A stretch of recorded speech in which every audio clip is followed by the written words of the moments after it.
Hello everybody, how are you doing? Well, there is big news that has just broken.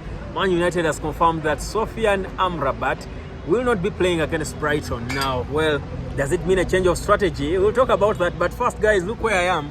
I'm chilling somewhere at Gaucho Grill along Entebbe Road. That is to the gateway to Uganda, the Pearl of Africa. I mean, I've just been chilling, enjoying some meat. I've tasted crocodile meat for the first time. I've never tried it, but yeah, it's here at Gaucho Grill on Entebbe Road. It's nice, you can try it. Anyhow, so Sofyan Amrabat obviously will not be eating crocodile meat because Man United changed the nutritionist. They oh, your quiz clean. This is a Chelsea guy. I know you guys are injured and you're pretty to my brother.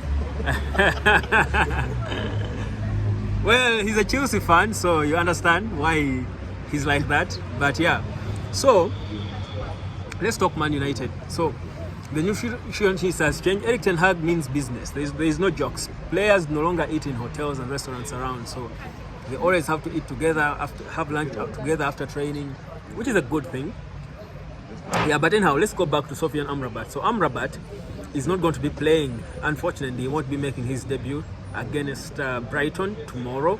It has been confirmed by Man United that he's injured. He returned with an injury from Morocco, where he was as part of the Moroccan national team. So we are hoping he would start, and we see him, start straight away, put him in the deep end, let him get rolling. But unfortunately, he got back with a minor injury. But it's not so serious. Erik Ten Hag has confirmed that it will take him a little bit of time, but not so long to return. So let's not worry about him. So Mount as well, where his fitness is a question. So, but still, I believe we've got the team, and I think the fact that Amrabat is not there, I think gives opportunity to Scott McTominay probably to try and prove to us that what he did at Scotland he can do at Man United, because he must be fired up now. So for me, it is what it is. I would have loved to see Amrabat, make his debut. But let's focus now on those who we have. Martinez as well has been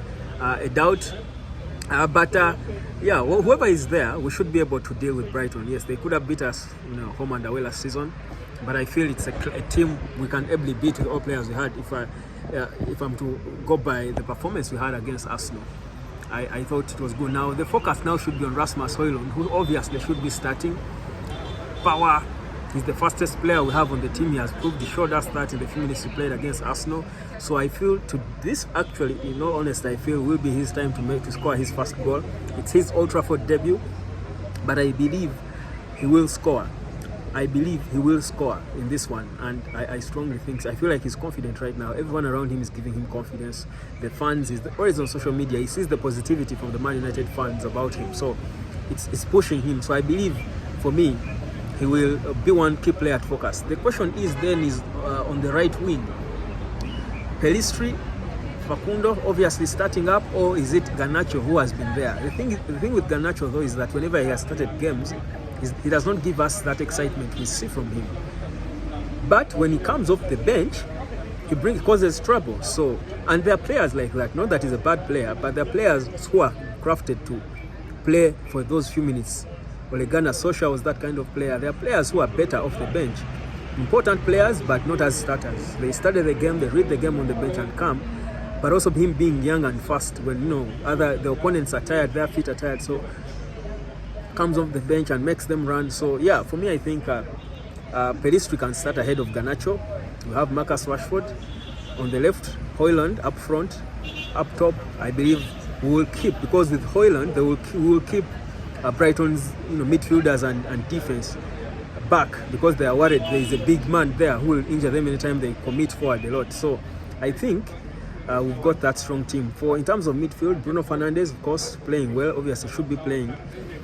Question is, most likely now, because Fernandes and Christian Eriksen had a good international break with their national teams, you want to start both of them, more so if you don't have. So obviously I think it will be Bruno Fernandes playing alongside Casemiro, then Christian Eriksen plays number 10, or vice versa, whichever the case. So I still think that is a good midfield. I still think that would be good for us. I think we'll be strong enough. So Yeah, I think we should be able to beat Brighton.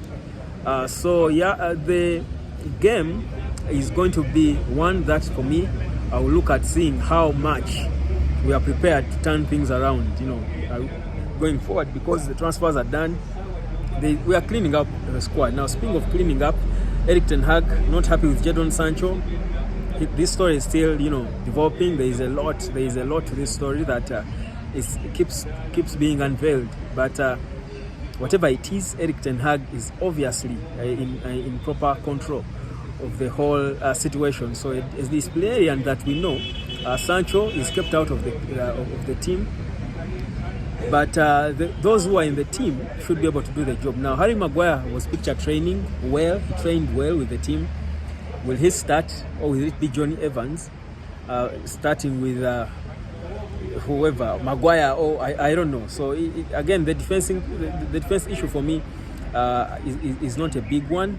Whoever starts, Lindelof obviously is there. I think for me it doesn't matter who starts. If we play well like we did against Arsenal, any defenders will fit into that team and they'll give us a result against Brighton.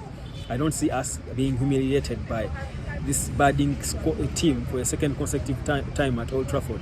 I feel the psyche is there, so it should be a good, solid game. The selection, like I said, for me, shouldn't be a hard question for Erik ten Hag because he doesn't have so many options of players. You can easily predict the starting, lineup. But whatever it is, whoever is on the pitch should have the responsibility or take up the responsibility and go forward and go for the game, because now is the time to show that we are confident. So, yeah. So, in terms of the fans and of course what we've been wanting and hoping for, because the hope was by this time the club should have been sold. And obviously, now the sell talk is a bit silent and people have been frustrated and tired of, the Glazers who don't make a decision. But my thinking is we need now to focus on the game. Let's focus on what we love. We love the football. The sell and the politics behind, I think, is not for us. I think that we should leave for the Glazers and whoever, because for us we've shown what we want. I mean, we've shown the world that we want one buyer, that is Sheikh Jassim. We've given our reasons and we are the fans. So the decision on who to give might not be ours. In terms of pressure, there is no more pressure we are going to inflict on the Glazers. So I think we've inflicted the pressure. We can keep talking about it, but I've seen people who are mentally disturbed because of this takeover thing, and I feel like mental health is important. I'm a serious advocate for mental health, and I think for our mental health as Man United supporters, we love football because we want to be freed and relieved and enjoy ourselves. I mean, it should be a place we run to be relieved of certain pressures of life. The Glazers cannot be among those pressures. Let's just enjoy the football. They know we don't feel them around. They will go when they can. Hotspot, subscribe. My name is Web, guys. Let's beat Brighton. My prediction is 3-0 United. Yeah, clean sheet. And Rasmus Højlund with the debut goal at OT. Catch you later, guys. Subscribe.